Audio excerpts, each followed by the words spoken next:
Magandang araw po sa inyong lahat. Welcome po sa Makapili TV.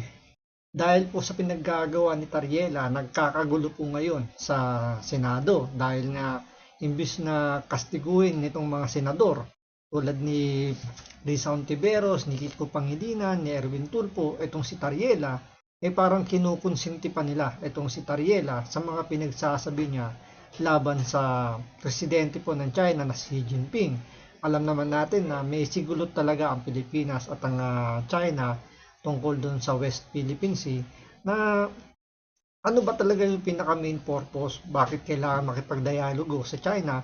Ito ay para mai-resolve ito ng maayos, pero dahil nga sa kaepalan nito ni Tariela nagkakagulo ngayon sa Senado at ito nga nagbangayan itong si Senator Risa Hontiveros at si Marcoleta. Kaya dito, dahil sa kalokohan ni Tariela, ipinahiya po ni Senator Marcoleta itong si Risa Hontiveros. So ito, panoorin po natin kung paano siya napahiya. Pero syempre, bago lahat, kung hindi ka pa nakasubscribe sa Makapili TV, baka naman pwedeng pakipindot po muna yung subscribe button at the same time, palike na rin po ng video. Wala naman pong bayad dyan, kaya pindot na. So ito, panoorin po natin. Eto, ipapaliwanag ko sa inyo, ipakita natin, natre-reactionan po natin ha. Tingnan ninyo yung bangayan ni Marcoleta at ni Hontiveros at dito pahiyang-pahiya si Hontiveros dahil kitang-kita mo na walang alam itong si Hontiveros. Pwede po bang makapagtanong ng mga ilang katanungan lamang, Your Honor, para po sa ikababatid pa ng ilang mga bagay-bagay patungkol po sa inyong privilege speech. Gladly po, Mr. President, sa Ginoo mula sa Pampanga at Tarlac. Plastic. Salamat po. Nung nakaraang linggo po, Mr. President, ako po ay inimbitahan ng bagong ambassador ng China doon po sa kanilang embassy na parang residente rin dito sa Makati. Ay nako, pro-China ka pag ganun. Gago! Hindi, ganyan yung mga tanga mag-isip eh. Ay, inimbitahan ka ng China, pro-China ka, animal ka, ganun. Gago! Ganyan. Pero nung si Trillanes yung pinadala sa China para makipagnegosasyon, hindi siya natawag na pro-China. Sinabi pa na parang siya pa yung tagapagligtas daw ng Pilipinas laban sa China. Gago! Ganyan yung mga troll farm. Ganyan yung mga inutusan. Ewan ko kung si Hontiveros ba nag-uutas niyan o yung Malacanang. Pero ganyan sila mag-utos. Basta nag-comment about China, favoring China. Pro-China yan, pro-China. Ako po ay nagpaunlak sapagkat ipinadala po nila yung invitation sa akin. Isa po sa napag-usapan namin, Mr. President, ay kung paano po natin talaga magawa ng paraan na nawala po yung pag-iiringan, pag-aawayan at sana ay ma-stabilize po natin, ma-de-escalate po yung nangyayari po sa ngayon sa pagitan ng ating dalawang bansa. Ang sabi ko po sa kanya, Mr. President, ganun din po ang pakay ng aming bansa. Sino naman kako ang papayag naman na sa araw-araw kako na ginawa ng Diyos sa atin ay puro na lang kaguluhan ang nakikita. Hindi magiging pabor sa atin at sa ating mga. Alam niyo sino yung may gusto ng magulo ang Pilipinas? Yung mga utak komunista, yung mga sympathizer ng NPA.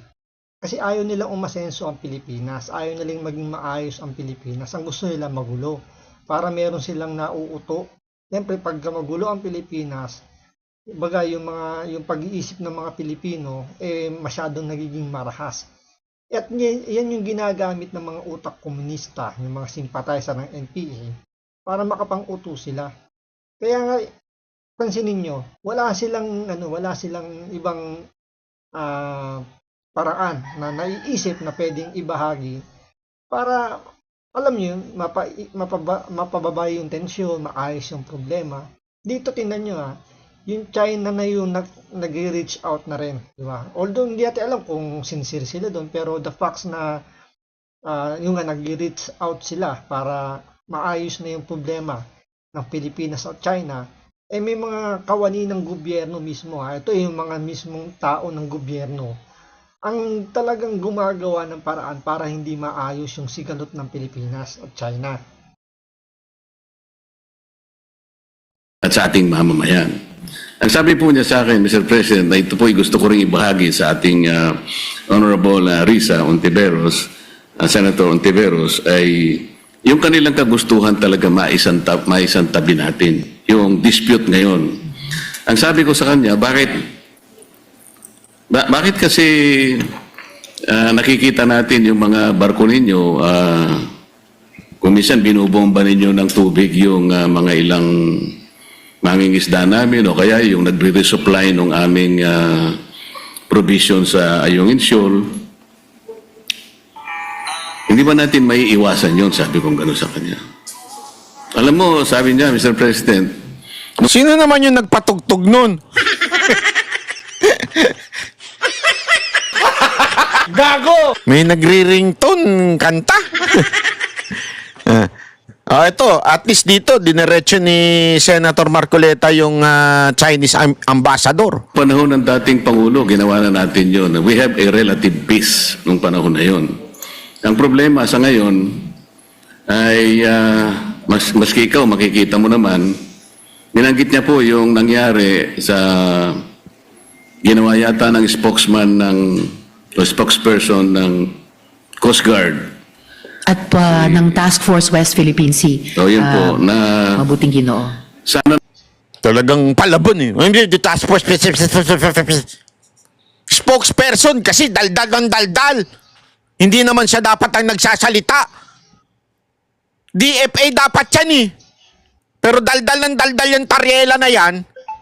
Kaya spokesperson ng tawag ni Marcoleta. naman ay pakaiwasan din natin yung gano'n sapagkat kung negative naman yung nakikita rin namin, hindi na naman po pwedeng hindi naman kami sumagot sapagkat ang ginawa naman nila ay they depicted our president in a very negative manner.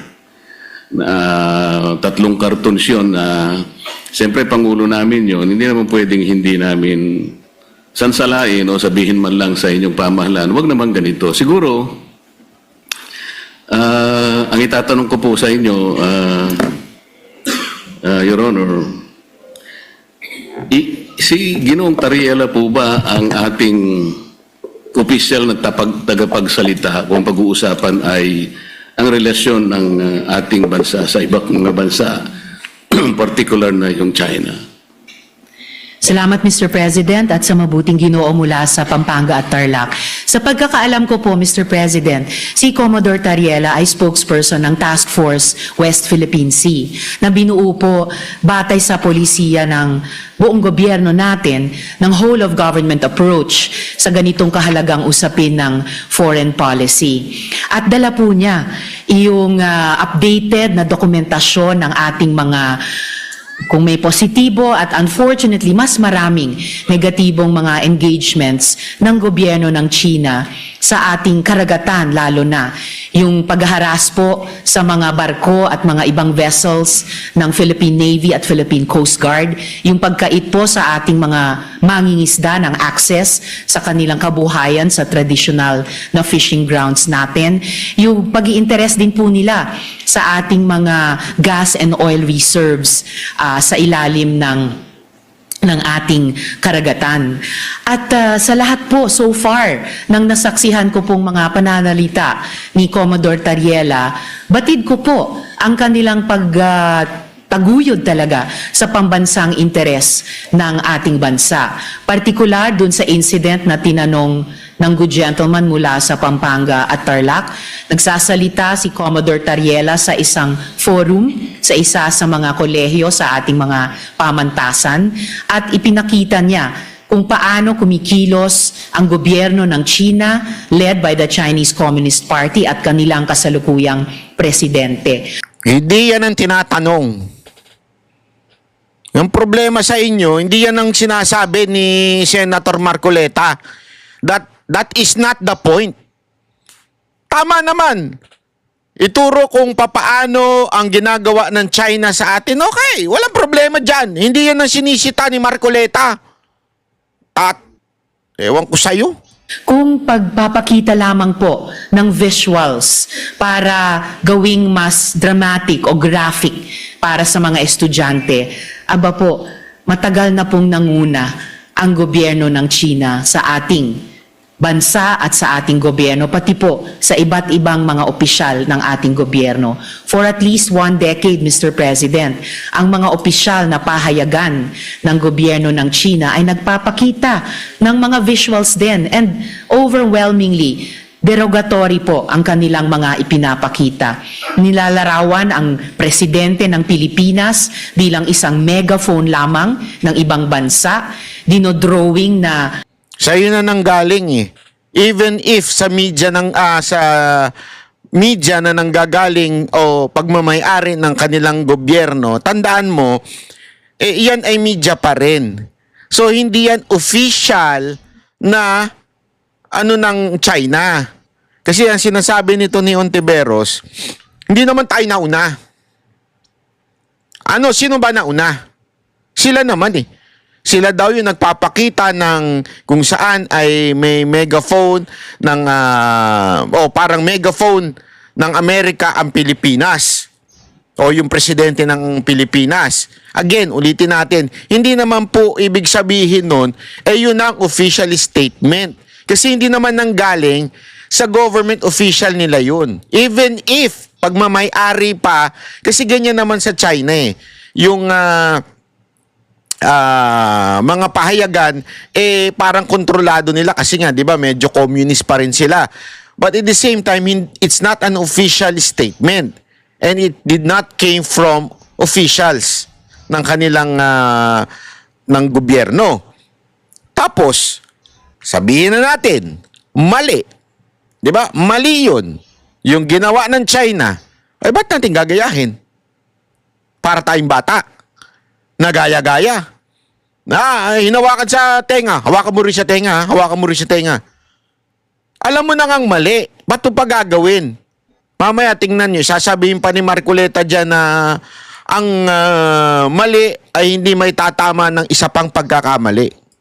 parang Kumbaga, yung pinupunto rito ni Banat Bal, kung ang gumawa ng, halimbawa yung pambababoy, hindi naman opisyal ng gobyerno ng China. Halimbawa, sinasabi nga, di ba,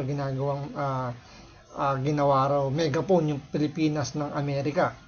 Ang tanong ba doon, yung naglabas ba nung ganong picture or drawing or something na ganon, galing ba mismo sa gobyerno ng China? Kahit nga sabihin ni Banat Bay na state-sponsored yun or media yun ng gobyerno, hindi naman yung official na pahayag mismo ng gobyerno. Unlike kasi dito sa Pilipinas, si Tariela mismo Coast Guard yun sundalo yun So ibig sabihin ba, sabi ni Ontiveros spokesperson nga para lumalabas kasi spokesperson nga ng Coast Guard itong si Tariela. So kung spokesperson siya ng Coast Guard at ang Coast Guard ay under ng executive ni Bongbong Marcos, so ibig sabihin yung pambabastos ni Tariela pambabastos ni Bongbong Marcos sa China. Yun ba ang ibig sabihin doon? Kasi lahat ng lalabas doon sa bibig na under na executive, suppose parang lumalabas yun, nanggaling din mismo sa presidente, which is yung head ng executive. So ibig sabihin, kinonsinti ni Bongbong Marcos yung pambabastos ni Tariela, ibig sabihin, bastos na rin ba si Bongbong Marcos? parang marionettes lang ang ating bansa at ating mga Navy at Coast Guard vessels ng interes ng iba pang dayuhang bansa.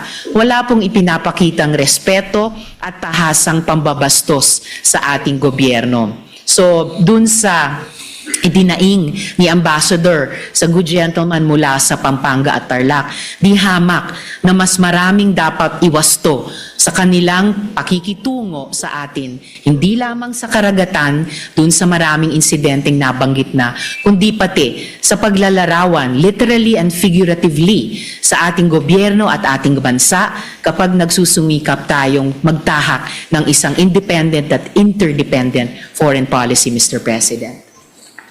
Salamat po sa inyong kasagutan, Mr. President.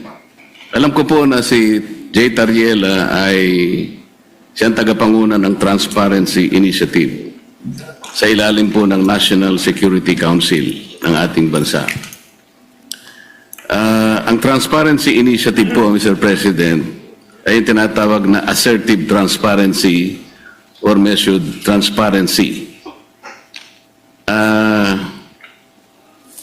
Ano po ba ang pagkakaintindi ninyo sa assertive transparency or measured transparency, Mr. President? Ayan, yari ka. Kasi sinasabi mo, siya ay tagapagsalita nitong grupo na ito. Ano ba pagkakaintindi mo sa grupo na yan? Ano ba ang kanilang job description? President. Sa pagkaintindi ko po, Mr. President, ang assertive transparency ay ibig sabihin, isa sa publiko, lahat ng mga importanteng engagement sa pagitan ng ating bansa at iba pang mga bansa, lalo na sa loob ng ating teritoryo. At particular dito, sa ating dynamic sa gobyerno ng China, ibig sabihin ay hindi magiging mahiyain ang ating gobyerno upang sabihin kapag nga may ganyang mga insidente tulad ng nagbunga ng pagkaputol ng daliri ng isang uniformed personnel natin, yung pansamantalang pagbulag at pagdinig sa ating mga personnel dahil gumagamit ng high frequency radar o mga laser lights, at pati po yung gaya ng nabanggit na rin ng good gentleman mula sa Tarlac at Pampanga, yung pagkait na makaresupply tayo ng maayos sa ating mga personnel sa mga lugar sa loob ng ating karagatan at teritoryo, na hindi tayo o hindi ang gobyerno magiging mahiyain sabihin ito sa ating publiko at pati sa regional at international community bilang mga bagay na lubos na ikinababahala at nais iwasto ng ating gobyerno, whether ang lehislatura o ang executive, Mr. President. Ang inyo pong binanggit, Yung mga binanggit ni Ontiveros, nangyari ba yan sa panahon ni Pangulong Duterte? Ba yung magandang tanong dyan, nangyari ba yung mga yan nung panahon ni Pangulong Duterte? Pero ang tanong uli, bakit nangyayari yan sa panahon ni Bongbong Marcos? Yan ang magandang tanong na dapat sagutin nitong mga galit na galit dito sa China. Na bakit ganun yung nagiging approach sa atin ng China ngayon na hindi naman ginawa nung panahon ni Pangulong Duterte.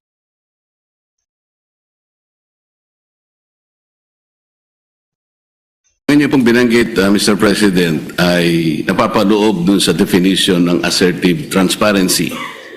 Ngunit kung inyo pong isasaalang-alang, Mr. President, yung assertive transparency, ito po yung merong strategic objective na sa bawat balita na ating isa sa publiko o ipapaalam sa ating mga kababayan, ay kinakailangan meron tayong kaparaanan para sa ganun ay matiyak natin na ang ating paglalahad o pagbibigay ng impormasyon sa publiko ay hindi magiging cause ng panic, o kaya ay maaaring mamisinterpret ng publiko. Ibig sabihin, meron pong kaakibat na responsibilidad na maiwasan natin ang hindi pagkakaunawaan. Kasi pag nagkaroon po ng misinterpretation, lalo pong lalala ang isang maliit na problema. Yun nga ang nangyayari po sa atin ngayon, Mr. President, papalaki ng papalaki. Siguro kung pakakaiwasan pa natin yung mga bagay-bagay, lalong-lalo na sa pagsasalita ni spokesperson Tariela, imbes na po siguro papaliit ang ating problema, baka lalong lumalaki. May kasabihan po kasi tayo, Mr. President, na ang pagkakamali ay hindi may tutuwid ng isa pang pagkakamali. Maaring sabihin natin may mali ang China. Ngunit kung halimbawa sa kanyang paghahayag ng mga bagay-bagay na maaring malaman ng publiko tungkol sa mga inaakala nating pagkakamali o ginagawa nilang mali sa West Philippine Sea, siguro yun ay paalam natin sa paraan na hindi tayo makagagawa siguro ng lalo pang mas malaking pagkakamali na katulad po ng ginawa niya. Kailangan po bang gumamit pa siya ng mga cartoon caricatures para ipakita niya ang Pangulo ng China? Alam mo, yan ang importante kasi nating maunawaan eh. Alam na nga nating mali. Gagaya.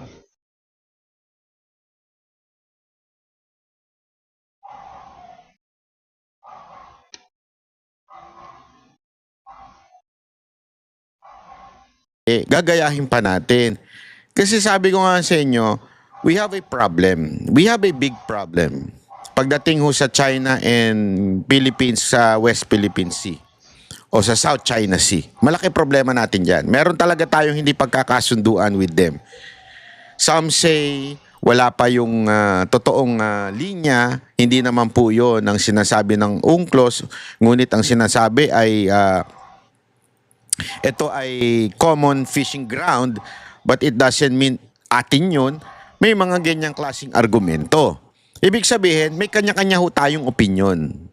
Ngayon, kesa na sana mag-usap, upuan, at para magkaroon ng pagkakasundo, ginagatungan pa natin.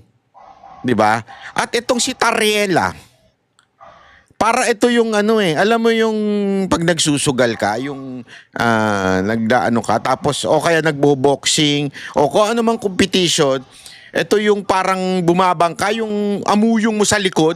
O ano mo yan ha, tatanga-tanga yan. Para lang mas lalong uminit yung awayan. Kesa na, alam mo yon, kesa na mapaano yung away, mapababa, lalo lang mag-aaway. Actually, magandang ang tanong dito kay Ontiveros, ano ba goal natin? Awayin? Kasi kung awayin pa lang goal natin, sabihin nyo lang. Yan yung isa sa pinakamagandang katanungan na dapat sagutin ng mga galit na galit sa China. Sa mga pinaggagawa. Although may punto naman na magalit sila. Pero ito yung magandang tanong para maayos ba yung, kumbaga, maayos na yung sigalot ng Pilipinas at ng China. Kayo mismo, sagutin nyo. Comment down below. Awayin natin. O ang goal natin magkaayos. Kasi magkaiba yun eh. O ano ba gusto natin? Meron tayong hindi pinagkakasunduan eh. Anong gusto ninyo? Magkaroon tayo ng awayan?